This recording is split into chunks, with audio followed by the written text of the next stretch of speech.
Welcome. It's time for a Q&A, and I'd say another Q&A because I used to do them daily or almost daily.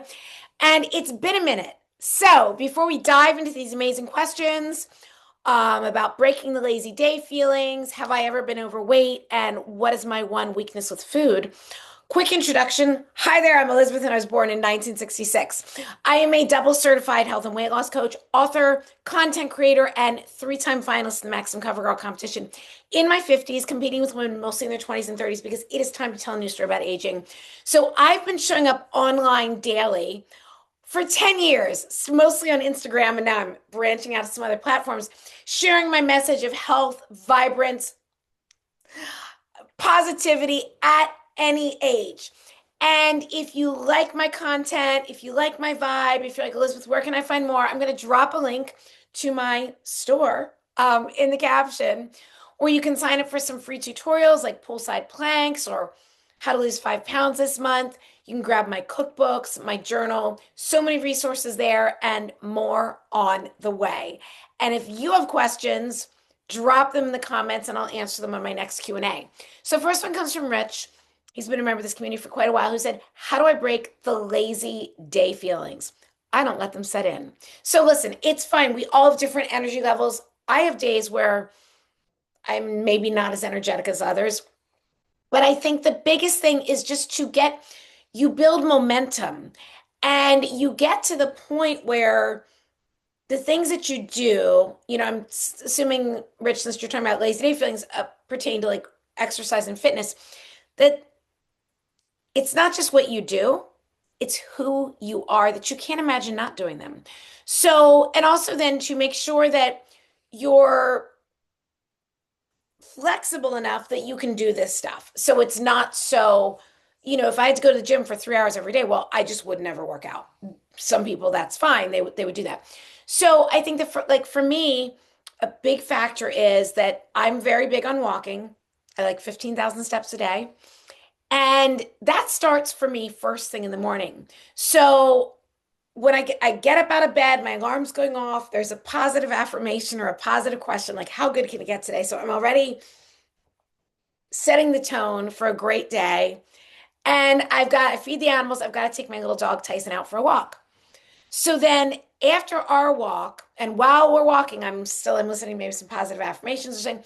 So after our walk, which involves sniffing and peeing, and he's a little boy dog, I bring him in, and then I'm already dressed for whatever the weather is. So I go right back out for my faster second walk. So I know now, is this getting me to 15,000 steps? No, but it's making a really nice dent and it's building momentum, and I'm getting my day off to an amazing start. So I'm going to get my steps in. The rest of them are going to kind of come in however they may. Sometimes I schedule a walk with a friend. There's lots of different things. But my point is this: I get a lot of my movement in. It's just what I do. I'm not even thinking, I can't talk myself out of this. First of all, I've got to get my dog out. And after that, it's just what I do. I can't imagine. I mean, I had a day recently, it was a little over a week ago, where it was so icy, I couldn't really walk. And so I bounced my rebound or stuff like that. But it's like, that's so rare. I will get some type of walk in, whatever the weather, because it's not something I think about. It's just what I do.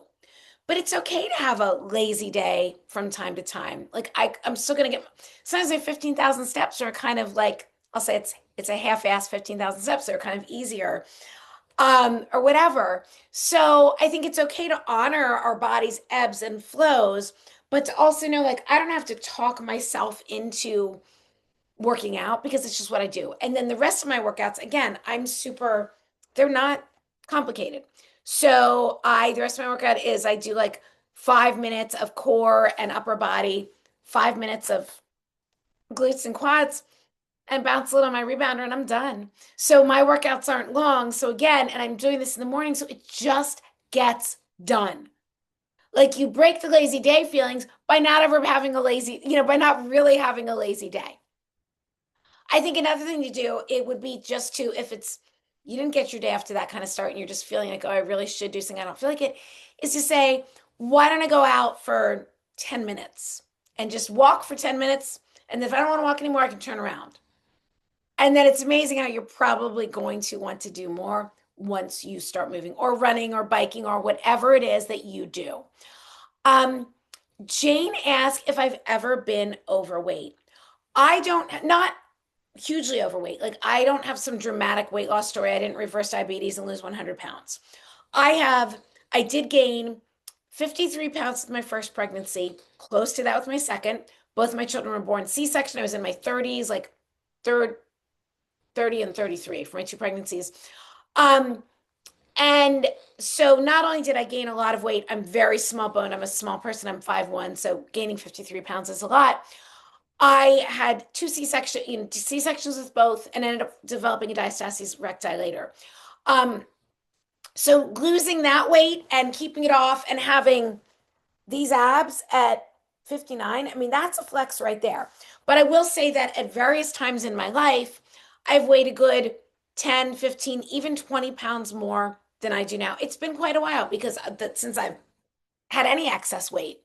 But you could look back over my 10 years worth of content on Instagram and see, so I was 49 when I started, I'm 59 now, and you can see me not just getting a little leaner looking, putting on muscle, but also aging in reverse. So based on the lifestyle that I've been sharing. So that's that's my story. But I think also what's so important is that I have helped men and women in their 40s, 50s, 60s, and 70s lose weight and keep it off, some of whom had never been able to successfully keep it off before. My client, Deb, she's a year older than I am, had always identified as being overweight from the time she was a child. And she would sometimes lose weight, doing some complicated, rigid plan, gain it right back. Deb lost 25 pounds. She did work with me one-on-one, and she's kept it off. It's been years now. There are so many stories. Danny uses both my cookbooks. My friend Danny's in his 60s. He lost 20 pounds. He needed to buy new pants. Bill Wallace out in Texas, another friend that we've become friends. Bill lost 50 pounds. He's kept it off now for over a year. And we didn't work together one-on-one. He was actually somebody recommended that he start following me, listen to my videos. And he lost the weight. He kept it off. He's thriving. He's amazing. Trying to think of some other stories. I don't have them right here in front of me.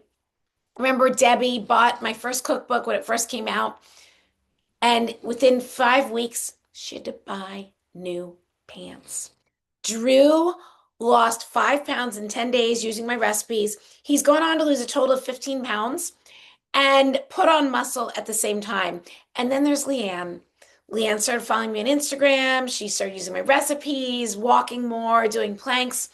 She lost 25. She reached out to me in September telling me she lost 25 pounds and she'd gone from diabetic to pre-diabetic. So her doctor was thrilled.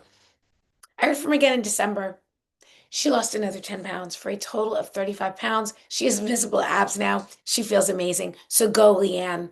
And Leanne's around my age as well. She said, I think 3 C-sections. So again, my content was very relatable. So not only have I lost weight, but I think what's even more important is I've helped people lose weight eating real food, and they have kept it off. And the best place to start, if you want to do that, is to grab my cookbooks. And then last question, this is from Todd. What is my one weakness with food? I don't really like to talk about having a weakness. I like to celebrate my strengths. I will say a food that I have a hard time resisting and that I truly enjoy and do so with intention from time to time is chocolate. I really love chocolate, and it's not that I need to have it all the time, and I absolutely do enjoy it. But I do know myself well enough to know, and I like tend to like darker chocolate. I love Who bars. Also, every now and then a Hershey Special Dark just hits the spot. So, Lindt is good as well. So it's not that I don't have chocolate. I have it with intention. But I know myself well enough to know that if there's just like loose chocolate in the house, like say a bag of chocolate chips I would buy for a recipe, but there's leftover chocolate chips there, I'm going to want to keep diving into those. So I know myself well enough not to bring that shit into the house. That's a little tough level for myself because I love myself. I love having this body. I love feeling amazing. I love not having it. I love waking up feeling really clear in the morning, which I don't necessarily feel when I have too much sugar. So again, my weakness, so to speak, would be chocolate, but it's not a weakness. I enjoy it with great intention. I'm just careful with how it's, and by chocolate, I mean chocolate, a piece of chocolate. I don't need your chocolate cake. I do like my 50-calorie brownies though, too, but I don't need like chocolate cake, chocolate, whatever, chocolate flavored things. I want chocolate. So hope you found this helpful. Thank you so much for being here. Remember, so many resources. I'm going to drop the link under this video and have the most amazing day.